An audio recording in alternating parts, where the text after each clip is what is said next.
everyone. A very good evening to all. I hope you all are doing good. So, welcome to the another exciting episode of. Okay, am I visible? Nisha, am I visible now? Yes. All right. Okay. So let's proceed with our exciting episode of the CF Gold Fireside Chat series featuring business talks. So I'm your host, Bhairavi Joshi, Head of Marketing at Cyberfrat, and I'm excited to welcome you all to this insightful session of our Fireside Chat series. And the theme is Beyond the Shield, presented to you by Cyberfrat Gold. So as you all know that Cyberfrat Gold is a premium tech community with focus on securing connections, sharing knowledge, and strengthening careers. So that was all about our three pillars of Cyberfrat Gold. So, however, we believe that every day should remain a golden opportunity for learning through our expert-led sessions, our trainings, right? So at Cyberfrat, we believe success is not just about reaching a milestone, but it's about the journey, the struggles, and the small wins, and the constant evolution that shape the remarkable leaders and our gold members. So basically, we started these fireside chat series to recognize and celebrate the inspiring journeys of our Cyberfrat Gold members, the individuals who have not only excelled in their careers but have also contributed meaningfully to the community. So let's quickly move forward to our today's topic. So the today's topic which we have kept for you is cyber risk beyond IT, leadership, ownership across the boardroom and third party ecosystem. So I'm very much excited to explore this topic with Mr. Dr. Ashok Sangwan sir.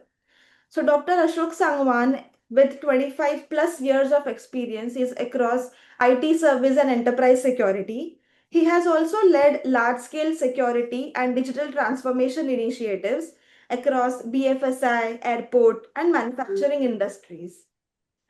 Okay, so coming on to our topic, cyber risk beyond IT, leadership, ownership across the boardroom and third-party ecosystem. So let's put some context and put some shadow onto this topic. So cyber risk is I think is a no longer technical issue sitting inside the IT department. It's a business risk that directly impacts revenue. It also impacts reputation, right? Legal exposure, and even its impact on operational continuity of the business flows in day-to-day structure, right? So, yet in many organizations, accountability remains fragmented, with leadership treating cybersecurity as a technology problem and not a business enabler function, and not as a strategic priority as well. So, today's cybersecurity threat landscape has changed that reality, and attacks not just exploit systems, but they are exploiting the leadership decision making processes, and they are also weakening the governance. And as you all know that a single breach can disrupt and can destroy the board level. They can also trigger regulatory penalties. So this makes a cyber risk a boardroom conversation, not just a SOC alert or not just a checklist sort of thing, right? So at the same time, organizations are deeply interconnected. There are vendors, there are partners, there are SaaS platforms and supply chains. All these are extending the attack surface. So the shifts is focusing on internal security to ecosystem-wide risk ownership. So I'm really very excited to discuss this topic with Dr. Ashok Sangwan. So without a further ado, let's welcome Ashok sir. Ashok sir, can we have you on screen, please? Yeah. Thank you. Thank you. Am I audible, Bhairavi? Yes, sir, you're completely Yes, audible. yes. Very good evening to all. And the Bhairavi, the topic is, you can say, it's a holistic point of view, not only the technology front. When we are talking about a business point of view, then it's Right. a cutting across, and the priority related to business is most important. So the theme, your topic you choose, that is excellent, we can say, and we can have a chat on that one today. Absolutely. And the series you started, that is fantastic, we can say, and definitely the discussion will be fruitful and will be in the positive manner, so that there should be we can see it's a holistic view, and definitely this will be a good one. That's great, sir. That's great to hear from you, first of all. And okay, so sir, can you please quickly, set the context for us, or you can introduce yourself first, and then we can, go forward it. And how are you feeling about it? And how is the membership going on and everything with you? So we can just move to the questions later on. Yes, yes. Let me introduce myself first. I'm Ashok Sangwan. I'm heading, currently in my current role, I'm heading cybersecurity as a department and work on multiple platforms, we can say, the digital transformation point of view. And I'm having a total 25 year of experience in IT organizations and manage multiple clients in terms of the insurance to banking to airport operations. So each, by setting the context, I'll tell you each and every business. We need to see the business as a center point for any kind of discussion. Okay. So the business, when we are talking about banking, insurance, financial sectors, airport, very, very critical in terms of when I managed the airport for 3 years. So we need to see which all kind of business, not only the single business. When we talk about the airport, it's not a single business. It's integrated with multiple other businesses. And when there is a large integration, if you talk about banking financial sectors, it's integrated in a current viewpoint. If you see that it's integrated in a large manner, each and every organization using that one, the banking platform, the UPI is the largest one, and the lakhs of transactions happen on daily basis. And definitely in the cyber security front, it is important to manage that one. So I manage a lot of clients, multiple segments, we can say, or sectors, and automobile also, banking majorly, and cyber threat. Definitely, I'm a gold member, and long time I joined a lot of sessions, lot of discussions. But this new series, it definitely will be a different, and which you are starting, and I appreciate the effort of entire team of cyber threat. And definitely you are doing a new things always. When I join lot sessions or maybe events, I seen that there is a different kind of energy with the entire team. So that is, I can say, we can take it at. Sure. Thank you for those kind words, sir. Okay, so let's move forward to our topic. My first question for you, sir, would be cyber risk, as you know, is no longer a CISO problem or leadership problem, right? So where does ownership truly sit today? So what is the background and how leadership team is focusing on current landscape in today's world? So if you'll see old past time, if you refer maybe a decade back, entire problem lies with IT. We can say the business thought process was that it is a problem of IT, or it's a problem of CISO. When we talk about a cyber risk point of view, it was looking like that it was a CISO problem. But in the current situation, if you see, it's not a CISO problem, and Right. cyber risk ownership now it's collectively across the organization. We can say, or enterprises. When we talk about enterprises, in large organizations. So when we talk about enterprise, it's all point of view, collectively point of view. It's a responsibility of all. Definitely, the ultimate accountability lies with the, or maybe it's a board accountability. We can say the board of directors accountability lies in terms of the cyber risk. And we can say the leadership level, executive levels, not only the board, maybe in many organizations, maybe the chairman also the part of the committee of the cyber risk committee. So it's depend on the organization to organization, enterprises, and holistic point of view, or collectively point of view. When I will talk about, normally it's look after the organization, look after about the ISO 27K, the first framework, a standard, we can say. And another, we can say, nowadays the NIST framework also used for that one. And it's not a CISO accountability as of now. Yes, Hmm. definitely the CISO is the owner for that one. but accountability lies with the board of members. So definitely in the current situation, by seeing rise of cybersecurity threats, by seeing the rise of the organization size, by seeing the integrations of the applications, the dependency of the multiple organizations, we can say, if you talk about any manufacturing organizations here, definitely the suppliers play major role. So integration with the supplier systems, which definitely we need to see in a collectively way of this one, and it's accountability lies with the board of directors, we can say, Bhairavi. Okay, so Yeah. my next question would be around the same scenario. As you said that it's the board accountability. So, what does a cyber resilient boardroom look like in actual practice, according to you? So if you can see the standard boardroom in any organization like that, there is a quarterly data governance or quarterly the ISO framework discussions, the audit points, okay, the NCs of the audits. That was the board viewpoint in the past. Okay. By changing the scenario, you can see in the current situation, we can see board is looking at how we can take it ahead in a business point of view, business impact point of view. Okay, Mhm.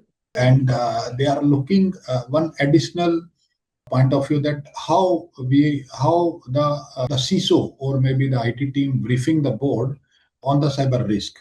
Cyber risk as a special, we can say, the focus area nowadays. Before that, it was not. It was focused on the audit point of view, or maybe majorly on the data security or information security point of view, data governance. But you can say the lot of organizations started with the two things, we can say. One is purely point of view, the business impact they are looking after, cyber risk point of view. The another is topmost, you can say, the ransomware kind of attack which is happening across the enterprises. So they will see holistically the ransomware attack point of view also, and lot of simulation exercise happening nowadays at the board level. We can say tabletop exercise. Correct, tabletop exercise. It's one of which is we can say the simulation of the ransomware attack. So that is another point of view which board looking after nowadays. After changing the scenario of AI is another one of the contributor. Especially not only the focus earlier, it was with the financial institution or financial sectors earlier. Okay, you can say the banking was on the top. Yes, definitely banking is on the top in terms of the cyber security threats. But if you will see current situation, each and every organization is looking cyber risk on the top, and definitely the lot of tabletop exercise happening, the simulations, not only the phishing simulations, yes, at board level, tabletop is the one area which we can say, so that they can take the decisions. The board can take the decisions towards the cyber security or cyber threat aspects in terms of the overall cyber resilience. So I completely agree with you, sir, whatever you have said right now regarding the boardroom responsibilities and the cyber resilient boardroom practices. My question for you would be, do you think organizations are over investing in tools? For example, now DPDPA is coming. For the same, many organizations are implementing few tools. Even we have launched our own tool, that is FOCTA.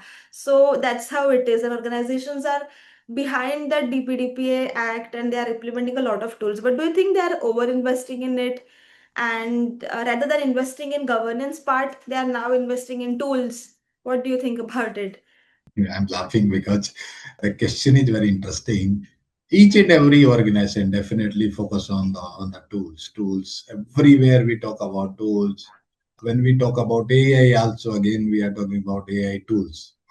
So yes, yes, yes. Many organizations deployed thousands of, maybe dozens of, we can say, not thousands of, dozens of tools across multiple layers. We can say the perimeter layers, maybe endpoints.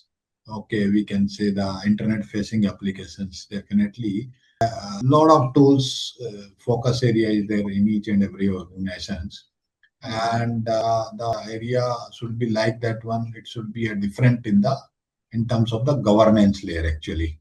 tools are deployed, tools are procured by, and huge investment done by the organizations on the tools. But the challenge is that how you are going to governance that one. Okay, Hmm. that is the area which is important in terms of the governance. Okay, what output, what ROI we are getting from the tools which deployed, or the integration of the tool, or the actual visibility to the leadership is there when you are deploying tool about the cybersecurity levels or cybersecurity aspect point of view. Is it visible clearly to the leadership that whatever investment done by the organizations on the tools, it is the outcome is clearly visible in terms of the security of the organizations. So governance, yes, definitely, the organization should focus on the governance part also, Hmm. and the risk, actually cyber risk point of view focus should be there, and cyber security maturity is important, should be more stronger, more. They should assess that one. What is their maturity on the risk point of view or security point of view? So Exactly. this is important in terms of holistic point of view when we are talking about enterprises. Then Hmm. not a small organization. Small organization definitely can be work out with the tools and having less probability of the cyber attacks. But yes, if there is a huge business or enterprises organizations, and then definitely a risk increase, and governance is the important part. Tool is, yes, definitely tools are required, but Hmm. how you are going to govern that one? Okay, yes. Perfect. So, as rightly said by you, that over investing in tools, that is okay, but we need to check the ROI as well, right? So, my Mm. next question would be around that ROI part. So, how do you measure cyber risk ROI in a way leadership understands? So, how do you measure that sort of part after taking few So months or investing in cyber? Yeah. when as a CISO point of view, when CISO discuss with the leadership, okay, we need to deploy some solutions, we need to work out some solution for the organization on one aspect, then definitely question came out clearly what is the ROI, why you want to invest this so much amount on this technology, or kind of, we can say, the tools. Let us take an example of tools. You are going to deploy tools as a CISO, then definitely question came out that what is the ROI. So Hmm. sometimes the ROI is not a, you cannot calculate ROI on the cyber security point of view. Okay, and the leadership understanding is like that one, but that is changing nowadays day by day. That it's not, it's a kind of insurance point of view. It's an insurance cost.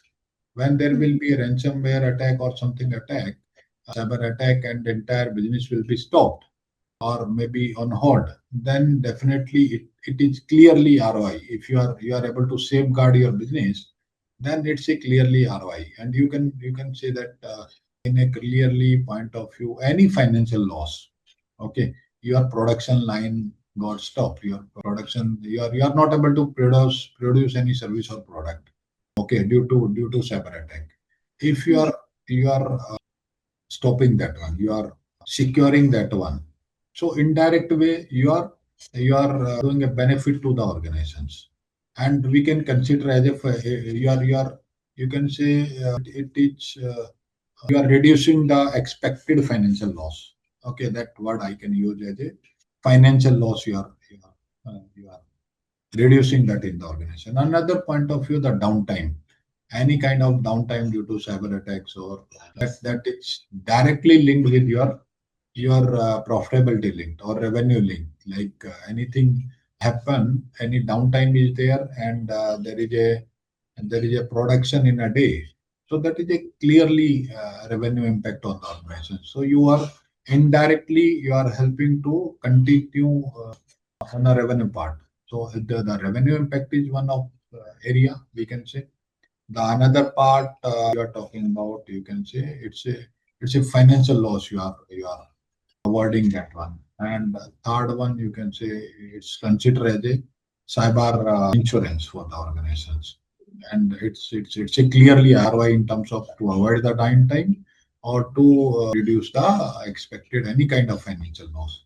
two things are major, and cyber insurance is the one area which should be covered.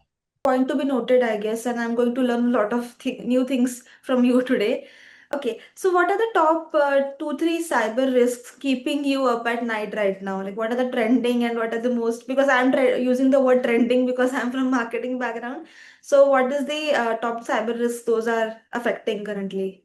So definitely, when we talk about cyber risk or cyber attack, the topmost, which all know, the ransomware is the topmost. Okay.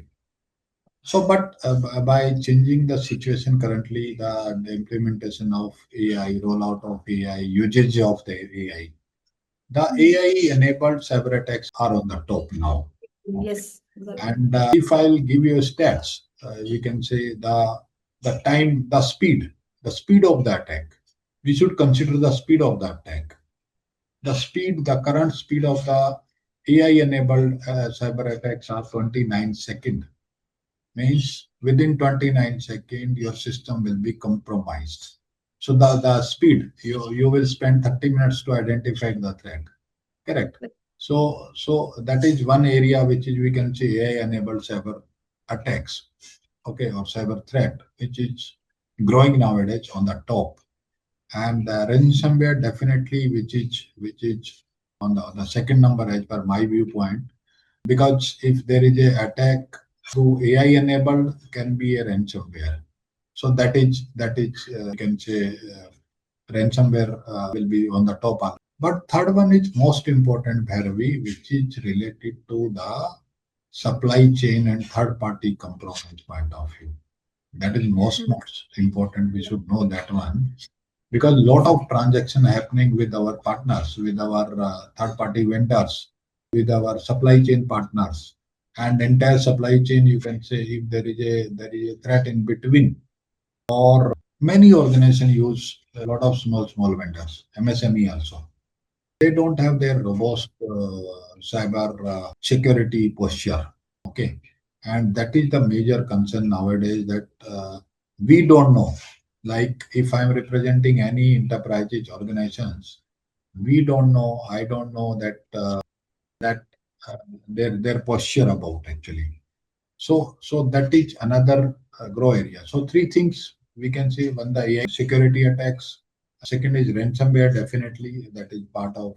Still, it is on the top. Third one is related to our third party and the supply chain. That is most important nowadays, and that is we can say that is not clearly visible, Bhairavi, and it is we can say it's in background, and there is no visibility to any organization. You are deploying lot of tools to secure your environment, your technology you are deploying. You are having topmost cyber security tools deployed in your organization. If any email phishing happen with your partner, that definitely you are in the entire chain. So your system also can be compromised. So that area is most important. Yeah. As you said, vendor risk is, originating more right now. So why are companies still struggling through it? Yeah, but Yes, yes, you are completely audible. your voice is not coming if you are Am I speaking. audible? Hello, am I audible? Hello, sir. Am I audible? Yes, yes, you Your are voice is not coming actually. I don't know, from your end, maybe because I am completely audible too. Okay. but I am not able to listen you. Hello. Any issue with my? Hello. Now, is Yeah, it yeah, audible? yes, whatever now. Okay, perfect. So, There was some issue at my end, I think. Maybe. no Yes. problem, no worries. So my question was, as you said that vendor risk is originating more in today's world, more are the breaches, those are from vendors, right? So why are companies still struggling to it? Is there any solution or how can we cope up with it? Can you state some solutions for the same? Yeah, actually, one thing we can say on that one that yes, lot of organizations still struggling because there is no end-to-end ecosystems. There is Hmm. no end-to-end like you are doing some agreement. I'll tell you on the business front point of view. When you are signing any kind of agreement, you are not putting any kind of clause on the agreement. Okay. So that is starting. It should be started from the contract point of view. So the clauses should be clearly mentioned that all IT security policy or maybe IT security posture they should maintain if they are going to do a business with the organizations. That is missing. Still it's missing, and a lot of organizations started that one. That is one of area. Then we are talking about the at least security posture should be clearly in terms of the basic vulnerability management. Okay, scanning of their systems, basic endpoint postures, endpoint security should be deployed. Those kind of clauses should be part of that one. And if there is a clear guideline should be signed or agreement should be signed that the partner should follow the enterprise organization's IT security policy. Then it Hmm. will be end to end embedded with the clauses or embedded with the agreement. Then they will follow the whatever guideline or policy followed in the organizations. That will be followed by the vendors. But yes, definitely there is a still struggling because a lot Hmm. of small vendors organizations are doing business. If you're bound with the complete IT security policy, then another kind of challenge. So slowly, the organization should go with that one. That at least their VAPT should happen for their portals. They should have at least email security gateway kind of solutions. Okay, so that there should be a secure email communication between both the parties. If any API integration is there, that should be part of security assessment, security monitoring. The assessment is most important. Not only the checkbox, if any Excel sheet is sent to the vendors, they are filling that one, or they are sharing some certificate of the ISO certification or something blah blah. So that will not work. Actually, the it should be. We cannot say that they should go with end-to-end zero trust adaptation. Okay, but definitely slowly one part like vulnerability assessment should be part of definitely 100%. There should not be any kind of a gap on that one. That should be mandate for the partners, like email security kind of thing, so that they can avoid with the phishing. So short actions, small actions can be taken by the both the organization, so that there should not be any kind of burden on the small vendors, and their business should not be impacted. Actually, if you will force or the large organization will force on the vendors or partners, they are doing one-off contract with you. Now you can say, let us take example of they are doing a 2 lakh of business with you in a year, and you are saying you should put 10 kind of security tools. So then it will not work, but it will vary vendor to vendor. But the largest point of view, the who is looking after your supply chain, the large vendors, large partner, should be under the same IT security umbrella of your organizations. Right. Definitely, sir. I think whatever you said was I completely agree to it.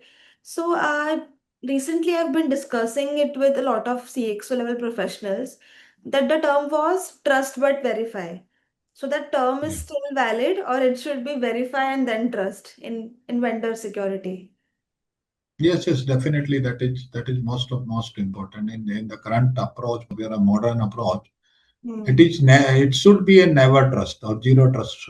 We talk about zero trust, so we can say never trust, always verify. Yes, that should be the funda always, and where trust is continuously validated, we can say rather than assumed. We should not go with the assumption based concept, and the architecture should be aligned to zero trust. We should always verify, okay, and never trust when we are going with any kind of engagement. Yes.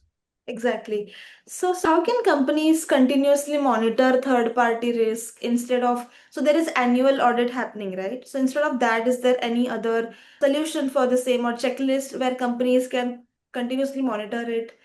Not only audit point of view, yes, or audit is one of area which is Right. related to their area which is happening, but that is also based on the ISO 27K sometime. But Hmm. time to time, the quarterly is one of area where the assessment should happen. So that is also started. I seen in many organizations that the assessment started at least the it is started with survey actually. Audit point of view, you can say it is talking about standard clauses. You are maintaining the policy, you are doing your audits and all. But the assessment also started nowadays, and we can say it is starting from survey. So actually, surveys already started across the organization, which I seen, and sometime we can say the levels of certification they are having, not only the ISO 27K, the other technical certifications related to their security postures also, like framework and IST framework also nowadays in the discussions. They are like parameter security, like endpoint security or application security point of view, or maybe cloud security. At that level, the framework is coming out. So that is now started. Yes. Okay, so according to you, as you said that we should, instead of audits, there are also a lot of things we can implement in the organization. But like, what is the blind The spot in supply chain in cybersecurity, today's cybersecurity, according to you? We can say biggest blind spot are we can fourth party risk. Vendors we can say the sub vendors. Okay, like we outsource to we are having engagement of one of vendors, and they add the third party vendors. So vendors third party vendor is the major the blind risk which is not visible clearly, because when we were talking about that there should be a clear clause in their contract. Now, what about the third-party vendors of the vendors, the vendors of the vendors, we can say, and unmanaged software dependencies, because they are using a lot of unmanaged or freeware tools. That is, we can say, another area by the by the partners and open source ecosystem, we can say. So three things we can say. One is fourth party, which is the vendors of the vendors. Another is unmanaged software, licensed software, many used, and the open source is and AI also is coming in the picture. Lot of GPT the vendors are using nowadays. So unsecured GPT used. So that we can say these three four things are critical here in terms of the blind spot, which is not visible to any organizations. Perfect. So, do you have any use cases or a case study, if you can state with an example, that would be really great for us to understand it in a more better way, if you So can. like I can share one of example, or we can see case study. There are many case study. Okay, Hmm. one of I don't want to quote the organization name. One of the largest manufacturer, you can say, in the September attack in their factory, and the entire factory was down for 1 month. So the risk is that one. If you can say the OT, operational technology point of view. IT is still in a way we can say IT part is still covered by the organizations. But what about OT? A lot of legacy machines are running, lot of legacy softwares are there. Majorly issue with vendor that lot of old softwares used by the organizations in their OT area. And the vendors they are using a lot of remote tools, TeamViewer kind of thing, or maybe other kind of thing. That is one area I can say that and that's still they are using the USB to upgrade the softwares. So those are the blind area which should be taken care properly by the any organizations. uh, that is add on that one. So OT is one of the blind area we can say as of now, because Definitely. you don't know what kind of systems are running, what kind of applications are running, what kind of legacy operating system, legacy applications. There is no patching happening in many machines. Vendors is not doing the patching. So those softwares are managed by the OEMs. Okay, so SCADA systems, PLC systems, those kind of systems are there in the operational area. So that is about Absolutely. clear. Okay, sir. So let's come on to the most pressing and booming topic of cybersecurity, that is AI. So, how is AI changing cyber risk at the leadership level, according to you? So it is in two aspects. Okay. both point of view. Okay, I'll touch about first that business point of view. Then I'll talk about the cyber security point of view. So the most of business is looking within the organization that AI should be used across the business lines. Okay, and that is the demand is coming across. That is one area. Second thing, how AI can be used within the IT. So Hmm. that is another kind of area. So two area we can say the AI is definitely accelerating both threat and defenses in terms of the how fast you are deploying the AI technologies. Then parallelly you should think about the AI cyber threats also and how you are going to defend that one and in the defense cyber defense point of view.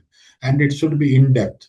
Okay, it's enabled automatic attack nowadays. You can say phishing, deepfake. These are also area. Deepfake we can say is also used nowadays, but phishing is the top most contributor and it is used by the AI tools.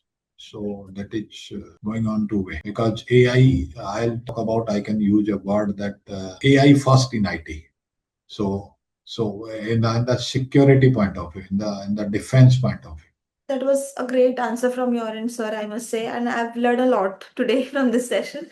So, basically, sir, so that was all about the corporate part, which I got to know about you and your knowledge and everything. Hmm. So, let's just move forward to a personal touch. So, how do you personally stay updated in such a fast changing threat landscape? Because I got to know that you are, learning a lot, you have been experiencing cyber threats closely. So, how do you personally stay updated and how do you know everything? So that one thing that whatever you are learning from the organization, whatever coming, the feed coming from the your intelligence in terms of whatever you are using the tools. So or whatever tools you are using within the organization, you are getting lot of alerts and you are learning from those alerts. Dark web monitoring is another kind of you can say. So lot of Hmm. threat monitoring, threat intelligence inputs coming to you for a learning point of view. And day by day you are learning from that one how you can move that is a feed for you. Okay. Then second thing I will talk about we can say the industry report. We can go through the Hmm. reports, a lot of OEM reports like ADR reports, XDR Right. reports, NDR point of view, web Hmm. proxy point of view. A lot of organizations and the cloud proxy is deployed across the cloud proxy as a OEM will share the report with you. Okay, so those Correct. reports, industry report point of view, I'm talking about the industry level threats you can see what kind of threats going on in the manufacturing, in the banking, in the telecoms, in the Hmm. defense, in the government point of view. Okay, so everywhere. Then the third point is related to from the peer discussions when you are discussing with your peers. Then Hmm. it is important that when you start discussion, you are getting a lot of input from the others, your colleague. You are not only the cyber security colleague, you are discussing with other who is managing infra, who is managing applications. When you are talking to them, you are discussing openly, like some API integration is going on. When you are discussing with application people, how you are going to secure that API integrations, then the discussion will come out for a learning point of view. Continuous learning is definitely you should. The another point of view, my point of view, I'll this platform is learning for you, for me. That is one thing. Maybe I'll learn a lot of things from you. You are asking a lot of questions, maybe helping me to further improve. That is a learning platform for me. I joined a lot of webinars also. That is when as That's soon great. I got a time. And a physical event, I definitely in a month, one I joined. OEM events, which is technical events, we can say. A lot of input came from the events because, and roundtable discussions also I joined, maybe panel discussions, roundtable discussions. It will help to learn about that one in the personal front, we can say. And new learning point of view, I visited to college, university. So I got a lot of input from the students because their thought process is different. Yeah. And That is another kind of learning. That is my personal point of view, which I do 4 5 things. Yeah, as you rightly said, that attending events, it gives a fresh perspective to your day-to-day activities, right? And it gives you a lot of new, fresh ideas to execute in the upcoming quarter, and we really perform well with that. So, my next question would be, and I also think that skill set is also matters. So, what skill? And you should always upscale yourself, and you should keep learning always. From last 25 years, I always do my whatever best. I can give an example. I want to share that one on this platform. Sure, That please. when I jumped to airport, okay, I was not having a single. I was not having an experience of airport at all. Okay, I was a tourist only, I was a traveler only, but I never managed the airport. And if you will talk about the largest international airport of Delhi, I managed for 3 years. So you can assume what kind of support services I managed.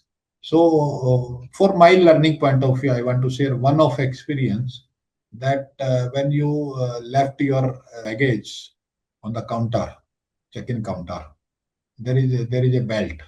You hand over your luggage to the ground handler team or the Mhm. airlines team, and they put the baggage on the belt. Correct. Yes. So I checked that one, what kind of systems the ground handler or the airlines team used. Then I find out that access control used to operate that belt. Okay, Mhm. conveyor belt. So the access control managed by myself, Oh. my organizations. So that was the first step for me. That the system, computer, printers was managed by my organization. That was one. Another was the access control. Then I started with the bed, where it is going, the luggage is going in the in Mhm. the in the basement. There was X-ray machine. I just like how much time it is taking. The person is taking 15 to 20 seconds to clear the baggage, and then baggage loaded to a trolley, and trolley reached to a aircraft. So I gone personally from check-in to the aircraft because I was having access of the airport, entire airport. So I visited that one for my learning point of view. That Right. is one of learning I'll talk about. First 6 months I visited across all of my communication room, the network hubs. Network setup was done. I visited all 80 network rooms to find out that how business is running, how Aerobridge is working. So I'll tell you, Bhairavi, which is very Mhm. interesting in terms of the learning. I spent 30 minutes with Indigo Airlines pilot. Okay. What kind of application they are using, what kind of communication they are doing during the landing, takeoff. So I learned where is my role, which application the pilot is using. They are communicating with the ATC. They are communicating with the airport operations team. They are communicating with the airlines. Hmm. Okay, how ground handling team is actively participated in the entire things. So I learn end to end, and I can give a 30-day session on the airport. So that is curiosity I am having to learn and myself actually. I taken more time here on No the problem. personal development. So one more thing I want to add, Bhairavi, which is important for all the audience, that you should map your primary, secondary, and tertiary skill always, because your primary skill will be phased out any day, and your tertiary should be secondary, and your secondary should be primary, and you should add new skill always. That Hmm. that is mantra I used in my life. I try and don't think about that you cannot learn. You can learn anything which is not in your control also. Learning you cannot stop. I guess to learn about the airport security and everything from you, we might require more sessions than this 30. Yes, Like, yes, we session is we, not we enough. can discuss on the specific. Yes, we can discuss on the specific security also. Perfect. Yes, the industry specific. Yes. Okay, so as you might have traveled a lot due to your, meanwhile, your airport security field and everything. So you might have read some books as well in the flight and all. So one book or a leader or experience that shaped your thinking.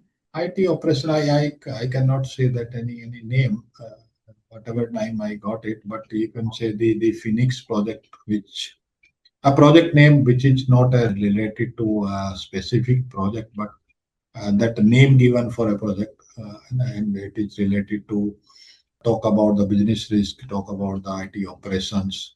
So that I learn in terms of. But yes, definitely customer to customer. I manage a lot of customers. I handle a lot of customers. Though that is my book for myself. And customer is the key person from from whom you can learn a lot. Customer will let you know how you can learn in your life. So that is the customer you can consider as a book, and the industry, whatever customer you are managing, that is book for you. Perfect. So customer is the experience that shapes our thinking, right? So Yes, I think that yes. was a great answer from your end. Okay, so quickly let's we have around like 5 to 7 minutes remaining. Okay, okay. Yes, I yes. think we are completely on time, sir, and we have covered a lot of questions today. So let's move forward to a quick rapid fire quiz round with you. Okay, so my first question would be, so you have to answer within less than 30 seconds. So one word, cybersecurity today is in one word. I can say systematic. Okay.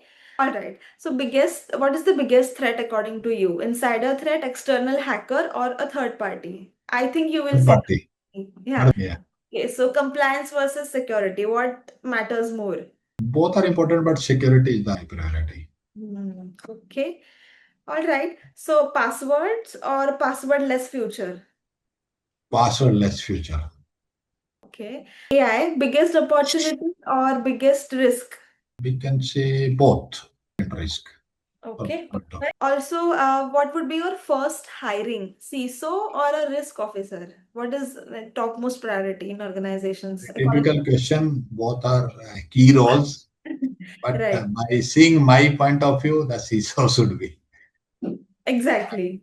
One habit every leader should adopt for cybersecurity or cyber safety, according to you. It will be linked with assume breach mindset. We can say should Hmm. not be. Your never trust policy, which I learned Yes, today. but trust policy. Yes. Right. Okay, so amazing. I love the energy and those answers from your end. It was really very insightful. Thank you so much, sir, for sharing your inspiring journey and insights with us. So, do we have any Thank questions you. from our audience? We can quickly open it for a 2 minute Q. If we have any questions, you can please put it into the chat box.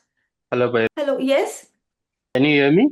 Yes, sir, we can hear you. Please Yeah, continue. good evening, panel. This is Amar here. Since I have gone through the whole lecture, it was really insightful. Dr. Ashok is have given very good explanations about the thing. But I want to ask some questions as sir have gone through supply chain management as well as IT field. So I have two questions to ask. As AI has become an integrated part into business operations, what are the new type of non-IT, as he discussed about airlines, the conveyor belt and all.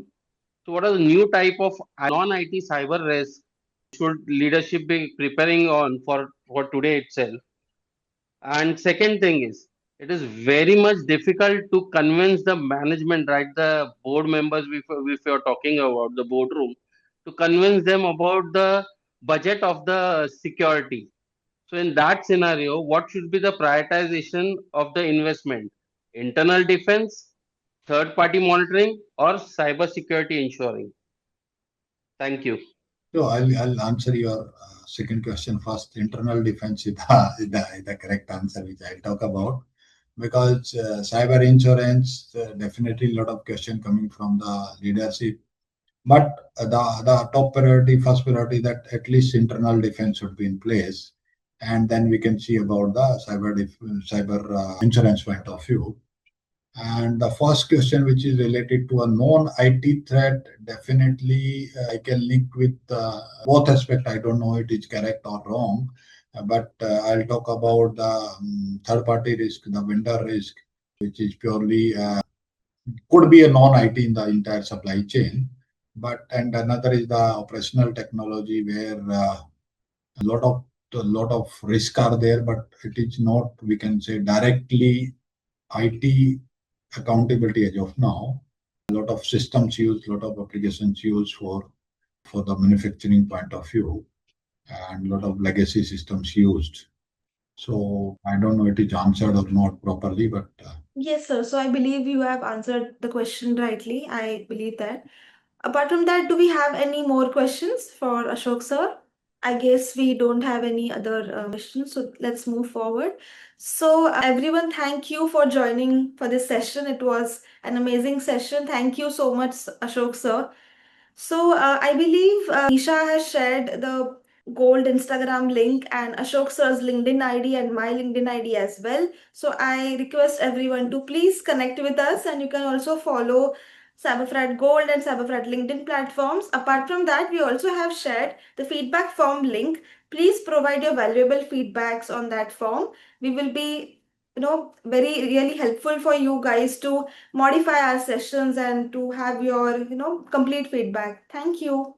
thank you, Bhairavi. Thank you so much for your Thank time, you. and it was a nice discussion with you. Thank you all. Thank you, everyone.